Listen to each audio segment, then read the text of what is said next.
Hello everyone, I Aakshi Jain welcomes you all to your very own channel. आज जो हम topic start करने वाले हैं वो है मेजर्स ऑफ डिस्पर्जन। और जो टॉपिक्स हम इसमें कवर करेंगे वो है range, coefficient of range, quartile deviation and coefficient of quartile deviation. So let's begin with the topic. तो सबसे पहले बात करते हैं मेजर्स ऑफ डिस्पर्जन के मीनिंग की कि why do we need to calculate dispersion and what is dispersion actually means. इससे पहले जो हमने टॉपिक किया था वो था मेजर्स ऑफ सेंट्रल टेंडेंसी, और उसमें हमने मीन, मीडियन, मोड और पार्टीशंस वैल्यू को कैलकुलेट करना सीखा था। Major of central tendency basically हमें किसी भी सैंपल की करेक्टरिस्टिक्स के बारे में बताती है कि उसकी एवरेजेस क्या हैं। वहीं मेजर ऑफ डिस्पर्जन हमें अमाउंट ऑफ वेरिएशन का आइडिया देती है। जैसे पूरी की पूरी पॉपुलेशन की अगर हम बात करें तो उसको स्टडी करना इज नॉट फीजिबल। हमारे पास लिमिटेड रिसोर्सेज हैं, टाइम लिमिटेड है और कॉस्ट यानी कि जो फाइनेंस है वो भी लिमिटेड है। इस वजह से हम पूरी की पूरी पॉपुलेशन को जज ना करके, उसको स्टडी ना करके एक पार्ट पे स्टडी करते हैं which is known as sample. तो जब हमारा सैंपल की मेजर्स यानी कि उसके एवरेजेस और पॉपुलेशन के एवरेजेस को हम कंपेयर करते हैं और जो उनमें वेरिएशन आता है उसको हम मेजर ऑफ डिस्पर्जन की हेल्प से कैलकुलेट करते हैं। जब भी हम पूरे पॉपुलेशन को स्टडी ना करके एक सैंपल पे स्टडी करते हैं तो डिस्पर्जन यानी वेरिएशन आना बहुत ही कॉमन बात है। तो अगर वो with in the acceptable range है वेरिएशन, तब तो हम उस सैंपल को कंसीडर करते हैं, और अगर वो वेरिएशन हमारा बियॉन्ड है एक्सेप्टेबल ब्रैकेट से तो हम उस सैंपल को रिजेक्ट कर देते हैं। तो मेजर्स ऑफ डिस्पर्जन हम इसलिए ही इस्तेमाल करते हैं ताकि आगे जो हम कंक्लूजन्स की तरफ जाएंगे तो उससे पहले हमें ये पता चल जाए कि क्या हम वो सही कंक्लूजन्स निकाल रहे हैं, क्या जो हमारा सैंपल है वो ट्रू रिप्रेजेंटेटिव है हमारे पॉपुलेशन का या नहीं। तो इसलिए हम मेजर ऑफ डिस्पर्जन का इस्तेमाल करते हैं। नेक्स्ट बात करते हैं importance of major of dispersion, कि मेजर ऑफ डिस्पर्जन की को हम इतना इंपॉर्टेंट टॉपिक क्यों कंसीडर करते हैं। तो सबसे पहले पॉइंट है understanding and identifying the causes of dispersion is very important in statistical inferences. Statistical inferences को हम सीधा नाम दे सकते हैं कंक्लूजन्स। तो कह रहे जिस भी कंक्लूजन पे हम पहुंचते हैं उससे पहले हमें ये जानना होता है कि उसके पीछे क्या डिस्पर्जन है, क्या वेरिएशन है या नहीं है। तो अगर हमें वेरिएशन मिलता है और उसके पीछे हमें रीजन मिल जाता है कि क्या रीजन है इस डिस्पर्जन का, तो हम ट्रू कंक्लूजन को अचीव कर सकते हैं। Then a small dispersion among values in a data set indicates that data are clustered closely around the mean. The mean is therefore considered representative of the data. Mean is a reliable data. कि अगर आपका dispersion यानी कि variation बहुत ही small level का है तो इसका मतलब होता है कि जो भी हमारा सैंपल है उसकी जो भी वैल्यूज हैं वो हमारे मीन के क्लोजली सराउंड करती है, यानी कि मीन के ही आसपास हैं। तो वो डाटा हम रिप्रेजेंटेटिव नेचर का मानते हैं, यानी कि हम कह सकते हैं वो सैंपल हमारा क्या है, रिलायबल है। बट वहीं अगर डिस्पर्जन बहुत ज़्यादा आता है तो इसका मतलब है कि जो डाटा सेट है वो बहुत ही फार है हमारे मीन से। इसका मतलब कि जो हमने सैंपल चूज किया है वो ट्रू रिप्रेजेंटेटिव नेचर का नहीं है, यानी कि वो पॉपुलेशन की सारी करेक्टरिस्टिक्स को परस्यू नहीं करता।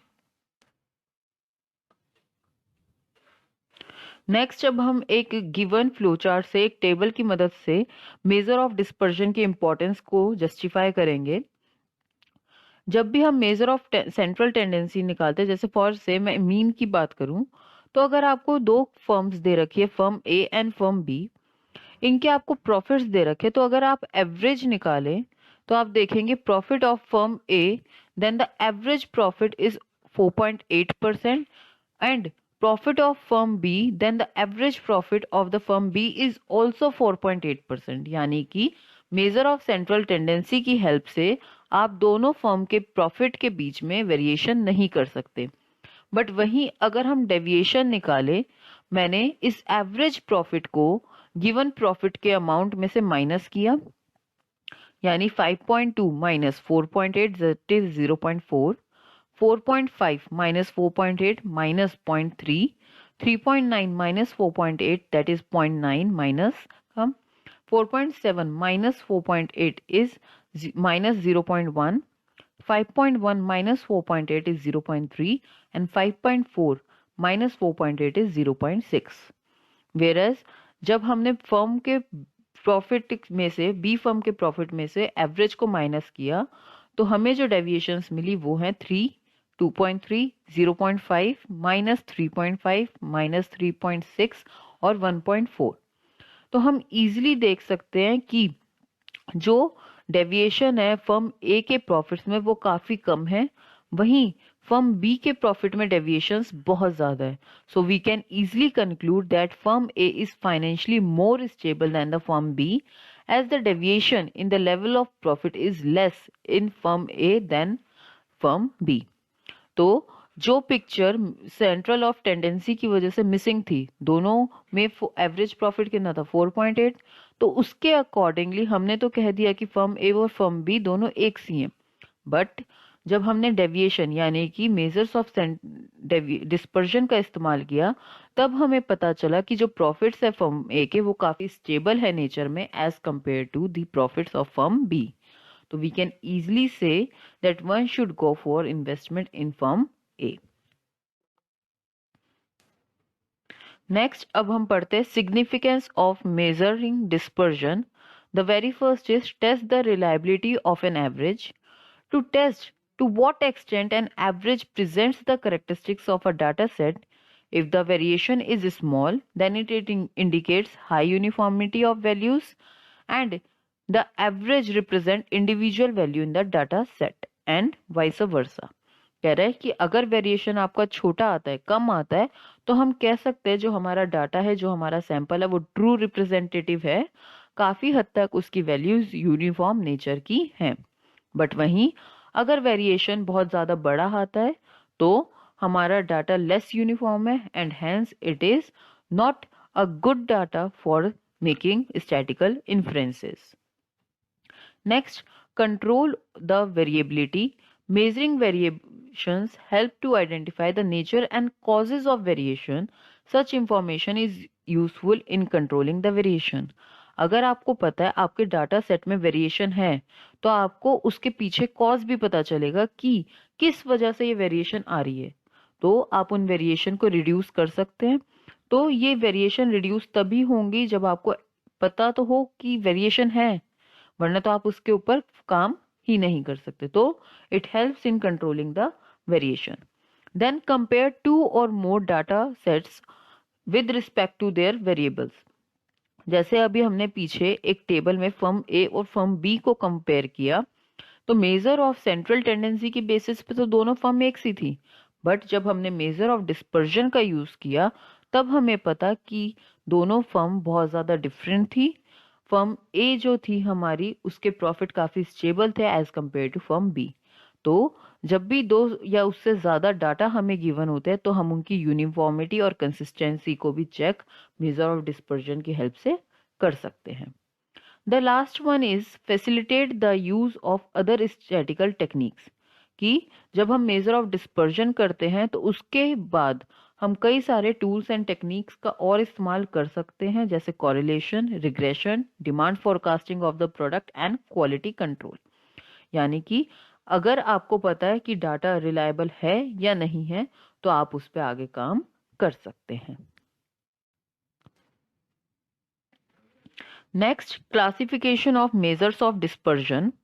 तो हम दो बेसिस में अपने मेजर ऑफ डिस्पर्जन को क्लासिफाई करते हैं, एक एब्सोल्यूट मेजर और दूसरा होता है हमारा रिलेटिव मेजर। एब्सोल्यूट मेजर एक पर्टिकुलर नंबर होता है, जैसे जब भी आप इसको कैलकुलेट करेंगे वो आपको एक स्पेसिफिक नंबर दे देगा, बट वहीं जो हमारा रिलेटिव मेजर होता है वो आपको परसेंटेज बेसिस पे नंबर प्रोवाइड करता है। तो absolute measure, they are described by the number or value to represent the amount of variation among the data set. It helps to compare two or more data in terms of absolute magnitude of variation, यानी कि exact number आपको provide करेगा। और वो जो variation होगा, जो magnitude होगा उसका, वो सेम यूनिट में होगा जिसमें आपका पूरा का पूरा डाटा सेट है। तो एब्सोल्यूट मेजर्स में जो हम टूल्स अप्लाई करते हैं वो है range, quartile deviation, mean deviation और स्टैंडर्ड डेविएशन। वहीं हमारा दूसरा टूल है relative major. Relative major percentage या आप कह सकते हैं रेशियो बेसिस पे बताता है कि हमारा जो वेरिएशन है वो ऑन एन एवरेज कितना वेरी करता है, यानी कि the world coefficient means a number that is independent of the unit of measurement. अब इसमें हमारी यूनिट खत्म हो जाती है, यानी कि जैसे आपका वेरिएशन आया 0.3, तो 0.3 आप किसी भी यूनिट पे अप्लाई कर सकते हैं। तो रिलेटिव मेजर हम तब इस्तेमाल करते हैं जब हमारी यूनिट का हमें इस्तेमाल ना करना हो। तो इसमें हम जो कैलकुलेट करते हैं वैल्यूज वो है coefficient of quartile deviation, coefficient of mean deviation and coefficient of variation. तो ये एक चार्ट के हेल्प से आप देख सकते हैं एब्सोल्यूट के कंपोनेंट्स और रिलेटिव के कंपोनेंट्स। आज इस टेबल के हम रेंज, क्वार्टाइल डेविएशन और कोफिशिएंट ऑफ रेंज और कोफिशिएंट ऑफ क्वार्टाइल डेविएशन को डिस्कस करने वाले हैं। सबसे पहले बात करते हैं रेंज की। तो रेंज क्या है? Range is the difference between the maximum number and the minimum number, यानी कि लार्जेस्ट वैल्यू में से जब आप गिवन डाटा सेट में से उसकी स्मॉलेस्ट वैल्यू को सब्ट्रैक्ट कर देंगे तो आपकी जो वैल्यू निकलेगी वो निकलेगी रेंज की। यानी कि formula of range is R is equal to L minus S, where R is equal to range, L is equal to largest value and S equal to smallest value. जैसे अब आप एक एग्जांपल से देख सकते हैं कि हमें डेली वेजेस दे रखी थी वर्कर्स की। तो 150 से 200 में 2 वर्कर्स हैं, 200 से 250 में 3 वर्कर्स हैं, 350 से 300 में 4 वर्कर्स हैं और 300 से 350 में 1 वर्कर है। तो अगर हम रेंज वेजेस यानी कि द मैक्सिमम एंड मिनिमम के बीच में जो डिफरेंस देखना चाहें कि जो हमारा सबसे मैक्सिमम वेज ले रहा है और जो वर्कर हमारा सबसे मिनिमम वेज ले रहा है उनकी सैलरी में कितना डिफरेंस है डेली वेज में, तो the range is equals to largest that is 350 minus smallest that is 150, तो द रेंज इज 200। यानी कि वर्कर्स की सैलरी में टोटल 200 रुपीज का वेरिएशन है। So, the range of wage distribution among 10 employees of a firm is rupees 200. Next, अब हम बात करते हैं coefficient of the range की, which is a relative measure. यानी कि अब जो वो रुपीज वर्ड आया था या आप कह सकते हैं जो भी यूनिट है उसका रोल खत्म हो जाएगा। तो सेम क्वेश्चन पे काम करते हैं। Largest value 300 or smallest 150, but the formula for the coefficient of the range is L minus S upon L plus S, यानी largest minus smallest divided by largest plus smallest। तो value put करते हैं 300 minus 150 divided by 300 plus 150, so it is equal to 0.33, so the coefficient of range is 0.33।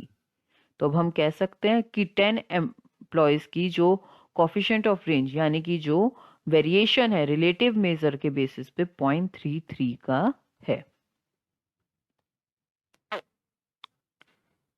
Next बात करते हैं inter quartile range की। Inter quartile, quartile word से यानी कि क्वार्टर का यूज होगा, जो हमने पार्टीशन वैल्यूज में Q1 और Q3 कैलकुलेट करना सीखा था, अब इसका रोल होगा। अगर आपने वो वीडियो नहीं देखी है देन प्लीज डू वॉच, मैंने उसका लिंक आपको डिस्क्रिप्शन में प्रोवाइड कर रखा है। So the range is of interquartile range is Q3 minus Q1, यानी कि the difference between third quarter and first quarter. तो the range as a measure of dispersion has certain limitation that it is based on the to extreme observation and it fails to account the scattered values within range। क्या कह रहा है, जब हम simple range निकालते हैं उसका एक जो सबसे बड़ा डिसएडवांटेज है वो ये कि वो सिर्फ लार्जेस्ट और स्मॉलेस्ट यानी कि दो एक्सट्रीम वैल्यूज को ही फोकस करता है, इन बिटवीन की जितनी भी वैल्यूज है वो उसको अवॉइड कर देता है। तो इस लिमिटेशन को ही इंटरकोटाइल काफी हद तक सॉल्व करता है। तो interquartile range is equal to Q3 minus Q1। तो आप इस चार्ट के हेल्प से देख सकते हैं, जैसे दो एक्सट्रीम वैल्यूज की अगर हम बात करें तो वो हमारे नॉर्मल डिस्ट्रीब्यूशन के कर्व में आपको बिल्कुल एक्सट्रीम में दिख रही है, minimum value and the largest value. But Q1 आपको आफ्टर 25% ऑफ द वैल्यूज के बाद दिखेगी और Q3 में हमारे 75% ऑफ द वैल्यूज कवर होती हैं। तो instead of taking the extreme values ये बिटवीन वैल्यूज को भी कंसीडर करता है।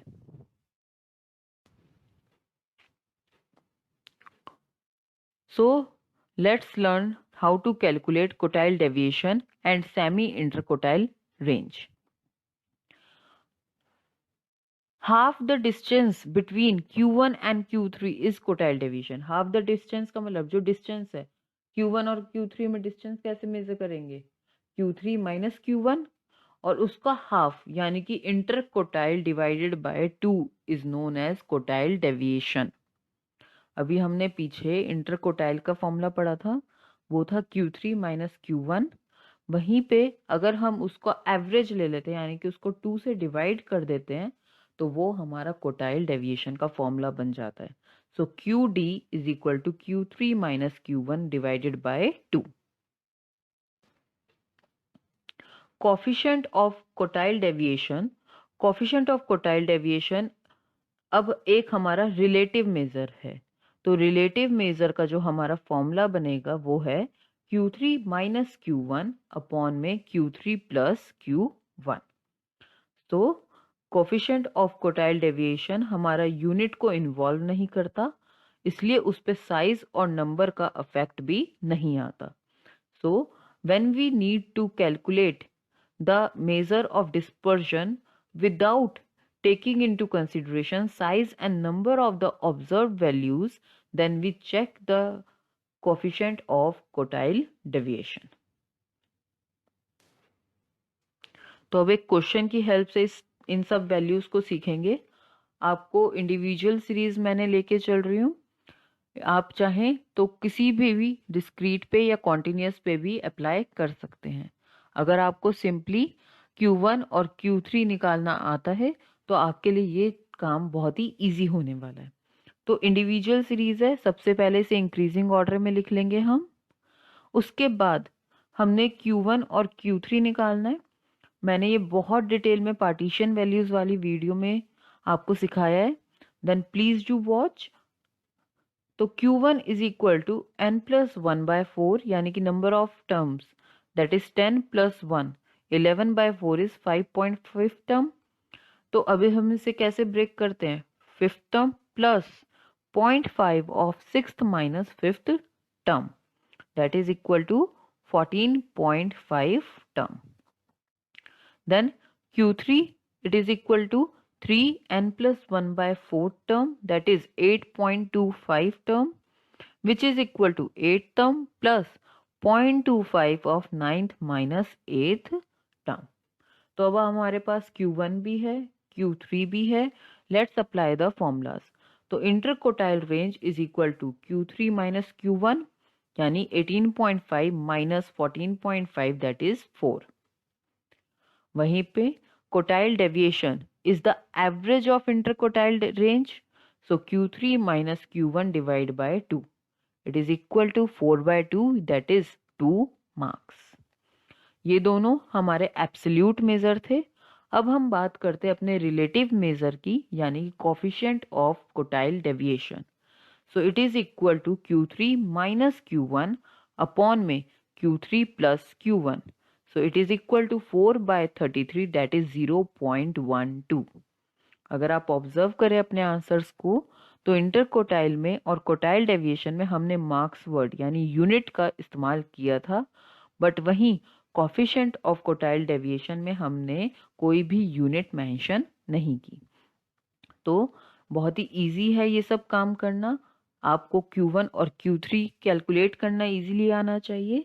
और अगर आपको वो वैल्यूज़ कैलकुलेट करने में कोई प्रॉब्लम नहीं आती है तो आप interquartile range, quartile deviation और coefficient of quartile deviation easily calculate कर सकते हैं। प्लीज़ अगर आपको अभी भी कोई प्रॉब्लम है Q1 और Q3 की वैल्यूज़ में तो पार्टीशन वैल्यूज़ वाली वीडियो ज़रूर देखिए। मैंने उसमें बहुत डिटेल में क्वार्टाइल्स को कैलकुलेट करना आपको सिखा रखा है।